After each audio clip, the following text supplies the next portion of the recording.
Hey, Trey Veston here, and I am out in the beautiful Pacific Northwest on a typical Northwest day in June.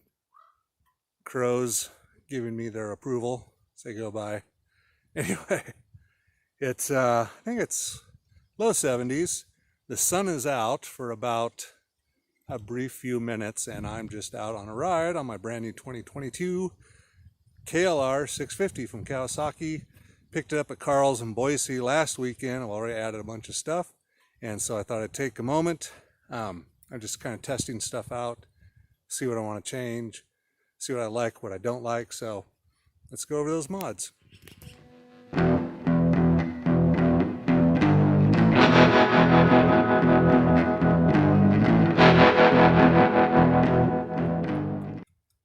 Okay, there's the bike in its current iteration in all its glory. And yes, it's muddy.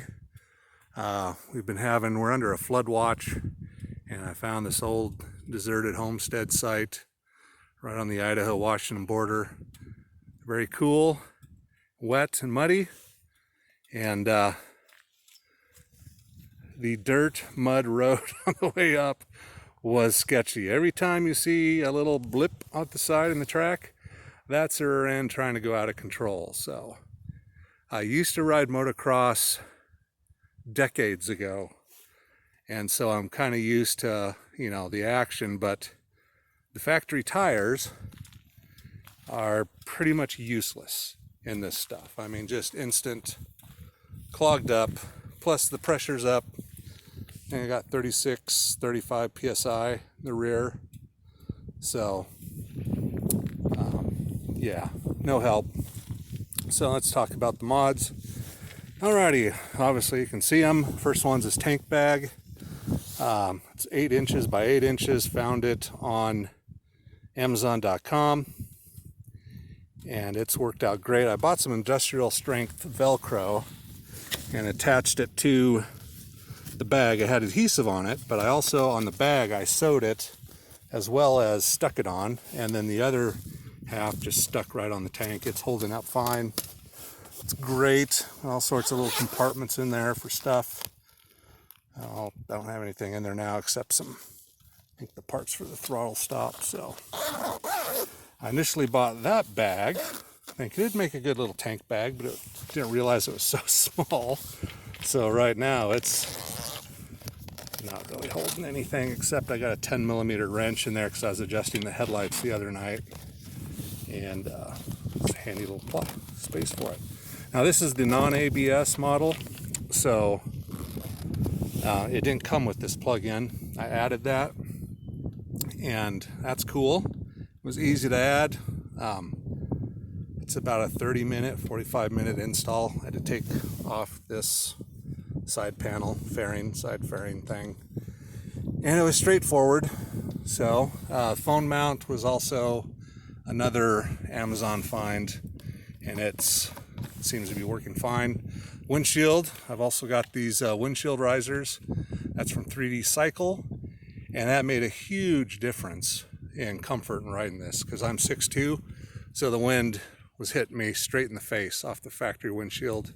Risers helped quite a bit. I'm told a larger windshield is also a big improvement, so not sure if I'm going to go to that. I plan on doing a bit of off-road exploring, so we'll see. I also added this Throttle Lock thing, and it works so stupidly simple. You put it on your grip, you clamp it down. Oops, let me get back up. Put it on your grip, clamp it down, tighten it with this. You can loosen it. You can get your throttle to the adjusted speed you want to go, and it will, let's see, okay, so you're going this way, turn that down, flip it with your thumb, it holds the throttle steady. So it's not really a cruise control because around here we have hills and varying elevations and terrain. So anyway, and if something comes up, you want to stop, it just easily moves in the throttle. It's great. I like it. Works very well. You don't maintain a constant speed, but it works long enough to give your right hand some time to uncramp and stretch. Alright, some of the other things I've added. My trusty Machete. I think it's a cold steel kukri style, and it just blends in right on the bike. It's handy to have off in the woods. I think it was under 30 bucks, and I just have it zip tied on because zip ties are a KLR owner's best friend. Foot pegs, love these. These are, I think these are Kukron, or I can't remember. It was some $25. They're steel. They fit on there with the little grinding. They're a little too thick to get in, so there's a little bit of bending of the factory mount and a little grinding and grease, and they go in, and very happy. Very happy. So much better than stock. They add so much more stability, and just it's more confidence inspiring standing on those. Also added Pannier Rack. This is a Tusk model, and it also has the quick mount detachable panels included. Don't have those on there, but yeah, this is a really high quality piece. Use factory mounting points, upgraded hardware. It's 300 bucks. Super easy. Looks good. It's really sturdy. I've got some crash bars on the way as well. And I think those are the Happy Trails. No, not Happy Trails. Dirt Racks. Dirt Racks crash bars.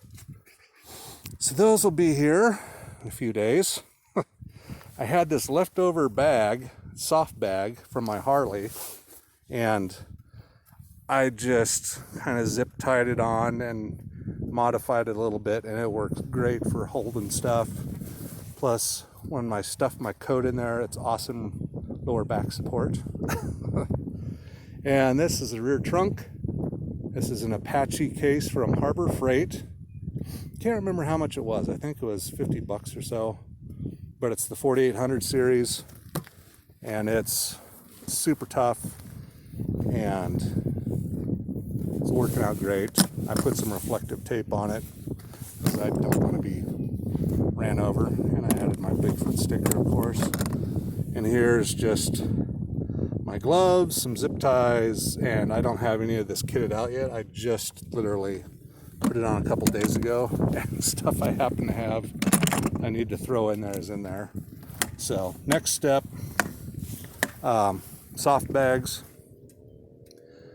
and because I'll probably crash, and I don't want big sharp angled aluminum ones crushing my leg. So anyway, that's it for now. I think I've covered everything. I do have a new Shinko, I think it's the 244 tire. It's kind of a less aggressive knobby. It's supposed to be way better than those.